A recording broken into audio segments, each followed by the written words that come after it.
Hello साथियों, कैसे हो आप सब। आज मेरा जो वीडियो बनाने का मकसद है वह है पीठासीन की डायरी। पीठासीन की डायरी को कैसे भरा जाता है, आज इस वीडियो में हम लोग ये सीखने वाले हैं। बहुत सारे साथी परेशान थे कि कैसे होगा इलेक्शन, पीओ बना दिया गया है। कोई दिक्कत की बात नहीं है। आज इस वीडियो में हम लोग देख लेते हैं कि पीठासीन की डायरी को कैसे भरा जाता है। उसके बाद आगे फिर और भी चीज़ें मैं बताऊंगा, जैसे 17C है, 17A रजिस्टर है, उन सबको कैसे भरा जाता है। सारी चीज़ें क्लियर हो जाएगी। एक बार इस वीडियो को आप देख लीजिए। तो सबसे पहले ये है पीठासीन की अधिकारी की डायरी। तो इसको कैसे क्या करेंगे, यहाँ पर देखिए सबसे पहले क्या लिखा हुआ है नंबर 1 पे कि निर्वाचन क्षेत्र का नाम स्पष्ट अक्षरों में लिखें। इसका मतलब हुआ जिस विधानसभा में आप इलेक्शन कराने के लिए गए हैं उस विधानसभा का नाम लिखना है। मैं मान लेता हूँ कि एक रैंडमली नाम ले लेता हूँ कि रोसड़ा, हम लोग रोसड़ा विधानसभा में इलेक्शन कराने के लिए गए हैं, तो यहाँ क्या लिख लेंगे, रोसड़ा।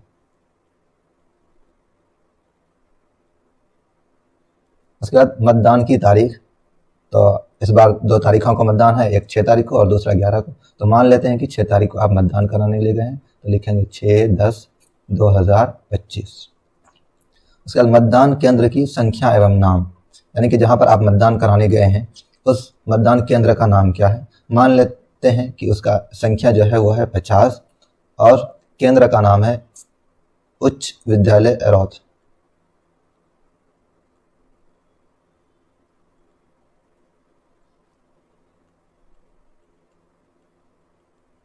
उसके बाद मतदान केंद्र निम्नलिखित में से कहाँ स्थित है। मतदान जहाँ हम लोग इलेक्शन कराने के लिए गए हैं वो कहाँ पर स्थित है, शासकीय या अर्धशासकीय भवन में, या निजी भवन में, या स्थायी भवन में। ज़्यादातर रहता है वो शासकीय भवन में ही रहता है, यानी कि सरकारी भवन में ही रहता है। तो हम लोग क्या करेंगे, यहाँ पर इसको टिक लगा लेंगे। उसके बाद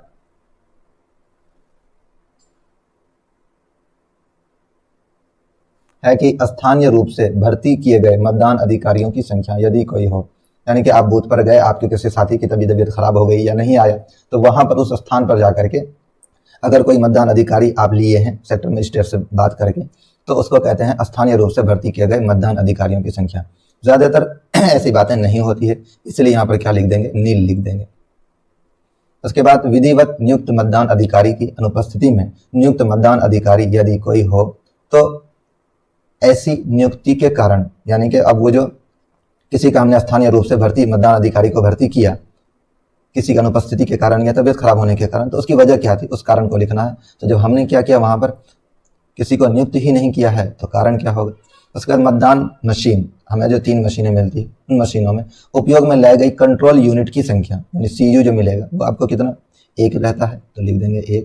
उसके बाद उपयोग में लाई गई कंट्रोल यूनिट की क्रम संख्या, तो CU को जब आप खोल करके देखेंगे उसमें सीरियल नंबर लिखा हुआ रहता है, क्रम संख्या, उसी को लिखेंगे। तो ये लिख देंगे CU 1 2 3, कुछ लिख देते हैं अभी। उसी तरीके से उपयोग में लाई गई मतदान यूनिट की संख्या, BU, कितना BU मिलेगा, 1 या 2 जो भी मिलेगा उसको लिख देंगे।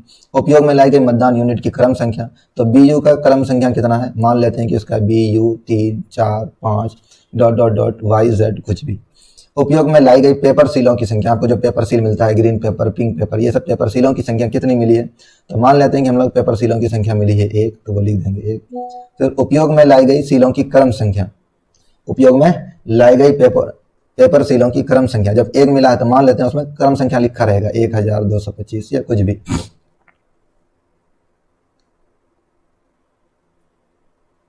उसके बाद है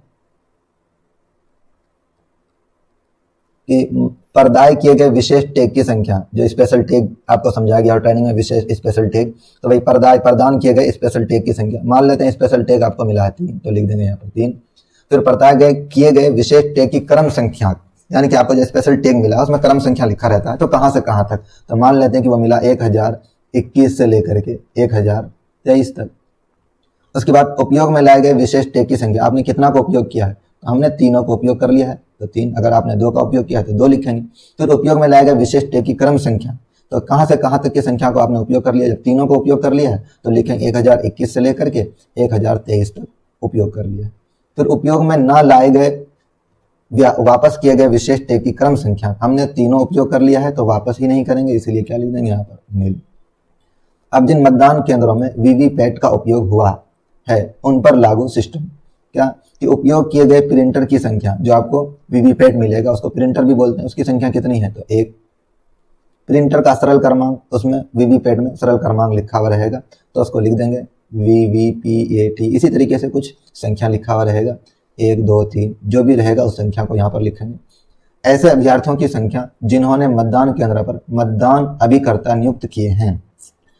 अभ्यर्थी मतलब कैंडिडेट, जो लोग चुनाव लड़ रहे हैं, उनका कोई ना कोई पोलिंग एजेंट रहता है। तो ऐसे कितने कैंडिडेट हैं जिन्होंने अपना पोलिंग एजेंट वहां पर भर्ती कराया है, तो मान लेते हैं कि 5 नेताओं ने अपना पोलिंग एजेंट दिया है, तो लिख देंगे यहाँ पर 5।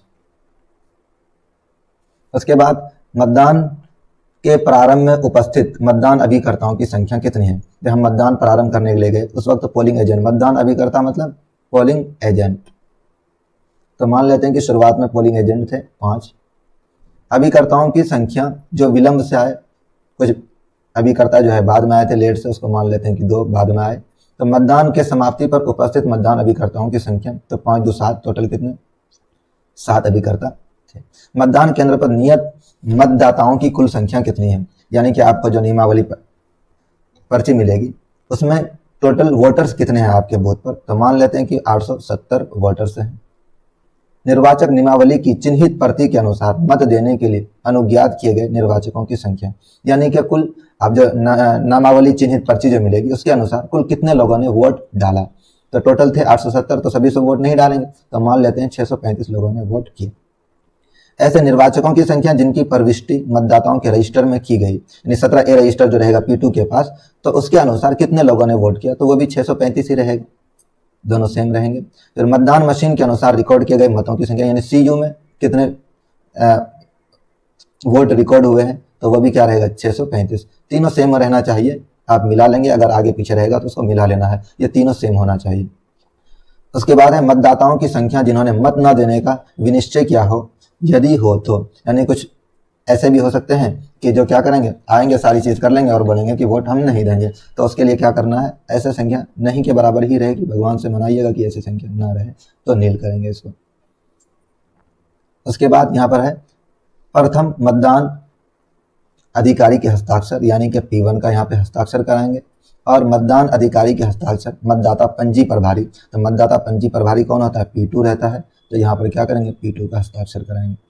उसके बाद अब जब इलेक्शन पूरा हो गया है तो यहाँ पर देखेंगे निर्वाचकों की संख्या जिन्होंने मत दिए, टोटल कितने पुरुष ने वोट दिए, तो हम मान लेते हैं कितना 420 पुरुष हैं जिन्होंने वोट किया था, महिलाएं 215 थी, और ट्रांस थर्ड जेंडर ये 0 है, तो टोटल कितने हो गए 635 हो गए।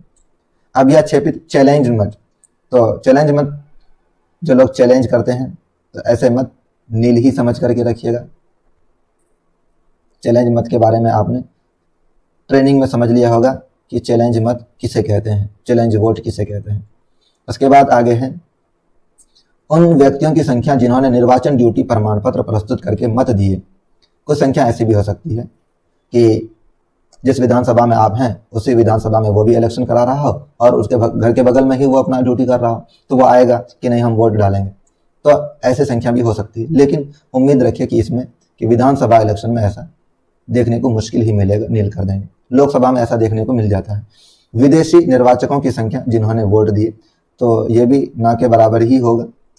विदेशी ऐसे जो NIR जिसको बोलते हैं, है भारत के ही मूल निवासी लेकिन दूसरे जगह पर जाकर के दूसरे देशों में वो वहाँ की नागरिकता लिए हुए हैं, तो आएंगे वो यहाँ पर पासपोर्ट लेकर के वोट डालना चाहेंगे, तो ऐसे तो बहुत कम ही मिलेंगे। उन निर्वाचकों का संख्या जिन्होंने साथियों की सहायता से मत दिए, कोई अंधा है दिखाई नहीं दे रहा है तो अपने साथी को लेकर के वोट देने के लिए गया, तो ऐसी संख्या भी नील ही मान करके चलिएगा। प्रॉक्सी द्वारा दिए गए मतदाताओं के मतों की संख्या, प्रॉक्सी द्वारा यह होगा कि कोई फौज में भर्ती है और वो बॉर्डर पे है, तो अब उसका यहाँ क्या होगा, उसके बदले में उसका भाई या उसकी माँ, उसकी कोई भी आ सकता है, ऐसा रूल है, तो वैसे वोट को प्रॉक्सी द्वारा कहते हैं, तो ऐसी संख्या भी नील ही मान करके चलिएगा। निविदत मतों की संख्या, निविदत मतलब टेंडर वोट, तो टेंडर वोट मान करके चलिएगा कि नहीं के बाद नहीं हो तो ज्यादा बेहतर है, इसको भी नील करेंगे। आगे है निर्वाचकों की संख्या जिनमें उनकी उम्र के बारे में घोषणाएं प्राप्त की, यानी कि कुछ वोटर्स ऐसे भी आ सकते हैं कि PO को उस पर शक हो जाए कि इसकी उम्र कम है, या फिर ये जो जो आधार कार्ड या कुछ लेकर के आया है वो मैच नहीं कर रहा है, तो वैसे को क्या करेंगे, ये नील ही मान करके चलेंगे। जिन्होंने ऐसी घोषणाएं करने से इनकार किया, अब कुछ होगा कि नहीं मैं घोषणा नहीं करूंगा, चलिए आप मेरे ऊपर आरोप लगा रहे तो मैं वोट ही नहीं डालूंगा, तो ऐसे की संख्या भी नील ही मान करके चलेंगे। क्या मतदान स्थगित करना आवश्यक था? यदि ऐसा था तो ऐसे स्थगन के कारण हो सकता है कि बूथ पर कभी शोर हंगामा हो जाए, कोई विवाद पैदा हो जाए, तो ऐसे कंडीशन में आपने मतदान को स्थगित कर दिया तो उसके कारण को लिखना है, लेकिन मान करके चलिएगा कि ऐसा नहीं होगा। उसके बाद प्रत्येक 2 घंटे में डाले गए मतों की संख्या, हर 2 घंटे में मतों की संख्या, जैसे 7 बजे से 9 बजे तक टोटल कितने वोट डाले, तो कुछ भी लिख दीजिए, जैसे 225। 9 बजे पूर्वाह्न से 11 बजे तक मान लेते हैं कि 100 वोट डाला, 11 बजे पूर्वाह्न से 1 बजे अपराह्न तक 75 वोट डाला, फिर 1 बजे से 3 बजे तक 100 वोट, और 3 बजे से 5 बजे तक 110 वोट। इस तरीके से टोटल कितने हो जाएंगे, ये 635 हो जाएंगे। उसके बाद मतदान के प्रारंभ और समापन के नियत समय में आवश्यकता अनुसार परिवर्तन किए जा सकते हैं, यानी कि जैसे 5 बजे तक इलेक्शन का टाइम है, शाम में हो सकता है कि इसको 6 बजे तक कर दिया जाए, वो इसकी जानकारी दे दी जाएगी, उस पर कुछ नहीं करना है। उसके बाद आइए 19B, आगमन दौरा पत्रक के अनुसार केंद्र पर आगंतुकों का विवरण, यानी आपके बूथ पर विजिटर विजिट करते आएंगे, जैसे डीओ साहब हो गए, आरओ हो गए, सेक्टर मजिस्ट्रेट हो गया, जोनल मजिस्ट्रेट हो गया, ये लोग आएंगे, यहाँ सीरियल नंबर लिखेंगे। यहाँ पर जो क्या करेंगे, इसमें इस कॉलम में जो पदाधिकारी विजिट करने आएंगे उनका नाम और पदनाम दोनों रहेगा। सपोज डीओ आया था तो यहाँ पर लिखेंगे डीओ, नाम रहेगा उनका, पहले क्या रहेगा, नाम, और उसके बाद पदनाम वो खुद लिखेंगे। कितने बजे आगमन का समय, विजिट करने का समय कितना, मान लेते हैं कि वो 11:30 बजे आए। उसके बाद लिखेंगे मतदान प्रक्रिया कैसा चल रहा है, वो अपना यहाँ पर रिमार्क्स लिखेंगे, तो शांतिपूर्ण लिख देंगे वो। उसके बाद प्रारूप 17 के अनुसार, यानी P2 के बाद जो P2 के पास 17 रजिस्टर रहता है उसके अनुसार टोटल मत कितने डाले गए हैं, तो 350 लिख देते हैं। उसके बाद ईवीएम के अनुसार तो वो भी कितना रहेगा, 350। इसी तरीके से दूसरा कोई भी अधिकारी आएगा तो वो अपना सीरियल नंबर डाल करके नाम, पदनाम, समय सब चीज डालते रहेंगे। उसके बाद आगे देखिए कि मतदान समाप्त होने के समय पंक्तिबद्ध मतदाताओं को समय पर दी गई पर्चियों की संख्या, यानी कि 5 बज गया है लेकिन कतार में कई सारे लोग लगे हुए हैं, तो हम क्या करेंगे, उसमें पर्ची बांटते हैं। तो पर्ची कहाँ से, सबसे आखिर वाले से बांटना शुरू करते हैं, उसको सबसे आखिर वाले को 1 नंबर देंगे। तो वैसे संख्या कितनी है, मान लेते हैं कि 20 लोग कतार में थे। और अंतिम मतदाता के मत देने के पश्चात मतदान समाप्ति का समय, यानी कि जब आप अंतिम मतदाता ने मत डाल दिया उस वक्त समय कितना हो रहा था, मान करके चलिए 5:15 हो रहा था। निर्वाचन अपराधों का विस्तृत विवरण, मामलों की संख्या, यानी कि कोई अपराध आपके बूथ पर अगर हुआ हो तो उसका विवरण लिखना है, तो मान करके चलिएगा कि नहीं हो, नील लिख देंगे। उसके बाद मतदान केंद्र से 100 मीटर की दूरी के अंदर मत प्रचार, क्या 100 मीटर के अंदर में कोई मत प्रचार हो रहा था, तो लिख देंगे यहाँ पर नो। मतदाताओं द्वारा प्रतिरूपण करना, कोई मतदाता द्वारा कोई प्रतिरूपण किया जा रहा है तो नील। मतदाता केंद्र पर किसी सूचना की सूची को या अन्य दस्तावेज को कटपूर्वक बिगाड़ना, नष्ट करना या हटाना, ऐसा कुछ हो रहा था तो नील। मतदाताओं को रिश्वत देना, कोई ऐसा है कैंडिडेट जो मतदाताओं को रिश्वत दे रहा था तो नील लिखेंगे, ऐसा नहीं होता है। मतदाताओं और अन्य व्यक्तियों को भयभीत करना, ये भी क्या लिख देंगे, नील लिख देंगे। किसी मतदाताओं को कोई डरा धमका रहा हो कि नहीं इस कैंडिडेट को वोट देना है। मतदान केंद्र पर कब्जा करना, कोई आया दबंग आदमी और आकर के मतदान केंद्र पर कब्जा कर लिया, तो ऐसा नहीं देखने को मिलेगा, इसीलिए नील कर देंगे। उसके बाद आगे है, क्या निम्नलिखित कारणों से मतदान में विघ्न या बाधा उपस्थित हुई, यानी कि कुछ लोग आएंगे आकर के वो क्या करेंगे वोट डालने पर बाधा डालेंगे, तो ऐसा कुछ जैसे बलवा वजह हो, या खुली हिंसा कर रहा हो, या प्राकृतिक विपत्ति कोई आ गई हो, या बूथ पर कब्जा कर लिया हो, मतदान मशीन का विफल होना, अन्य कोई कारण, या किसी भी कारण से आपका इलेक्शन स्थगित हो गया, उनमें से कोई कारण है, तो मान करके चलिएगा कि ये नील ही रहे, ज्यादा बेटर है। आगे है, क्या मतदान केंद्र पर उपयोग में लाई गई किसी भी मतदान मशीन को पीठासीन अधिकारी की अभिरक्षा में से अवैधानिक रूप से छीनकर, आकस्मिक या जानबूझकर गुम या नष्ट करके, नुकसान पहुंचाकर या छेड़छाड़ करके मतदान को दूषित किया गया, कृपया ब्यौरा दें। किसी भी तरीके से इलेक्शन को अगर स्थगित कराया जा रहा हो तो क्या करेंगे, इन सभी में नील भर देंगे, तो ऐसा नहीं देखने को मिलेगा।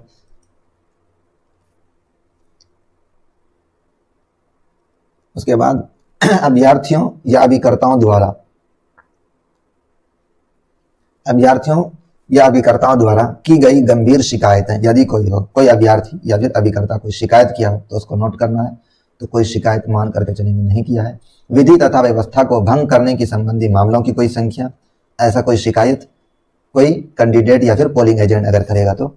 मतदान केंद्र पर की गई त्रुटियों और अनियमितताओं की रिपोर्ट यदि कोई हो तो ये भी नील कर दीजिएगा। क्या आपने मतदान के प्रारंभ के पूर्व और यदि आवश्यक हो मतदान के बीच जब किसी नई मतदान मशीन का उपयोग में लाने के पूर्व मॉक पोल करना आवश्यक तथा मतदान की समाप्ति पर जो आवश्यक हो घोषणाएं की, तो हाँ घोषणा की, यहाँ पर लिख देंगे यस, क्योंकि मॉक पोल करेंगे उसके बाद आप घोषणा एक पत्र लिखेंगे, घोषणा पेपर में आप लिखेंगे हमने मॉक पोल किया, ये किया, वो सारी चीजें किया, तो यहाँ पर इसलिए क्या लिखेंगे, यस लिखेंगे। उसके बाद बस हो गया आपके पीठासीन की तैयारी, इतना सा काम है। अब यहाँ पर क्या है, आप स्थान किस स्थान पर करा रहे थे, वोट करा रहे थे एरोत में, तो लिख देंगे एरोत यहाँ पे। और तारीख किस तारीख को कराया था, 6 तारीख को, तो 6/10/2025। और पीठासीन अधिकारी का हस्ताक्षर, तो यहाँ पर हस्ताक्षर कर दीजिए। तो हस्ताक्षर जो है ना, जितना भी पीठासीन अधिकारी का हस्ताक्षर है हर जगह पर पहले से ही करके रखिएगा तो ज्यादा आसानी रहेगी। तो चलिए दोस्तों, आज का वीडियो यहीं पर खत्म होता है।